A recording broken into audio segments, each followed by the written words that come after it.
Aka, biz Zakila barakasini bersin. 1 soatdan keyin ancha ko'chadagi notariusni ko'rishamiz bo'lmasa. Bo'ldi bo'lmasa, 1 soatdan keyin o'sha notariusda ko'rishamiz. Ha aytgancha, pulni naqd qolasizlar, prosta mashina qarzga sotmaymiz-da.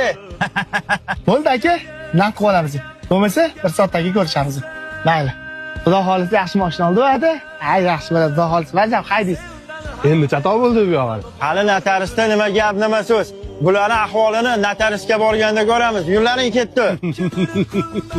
Kibir asli shaytondandir. Shukr qilgin. Assalomu alaykum. Akani kutib qolmadinglarmi? Ketdim notariusga kiramizmi? Bo'ldi, kiramiz. Kirishdan oldin hisob-kitob qolaylik. Bo'ldi, xo'p. Hozir. Adajon, pulni uzatib yuboring. Bir kun kafan. Ma bolam, chiq. Ana aka, kelishilgan pul. Notariusga kiramizmi? Kuni ajal kelganida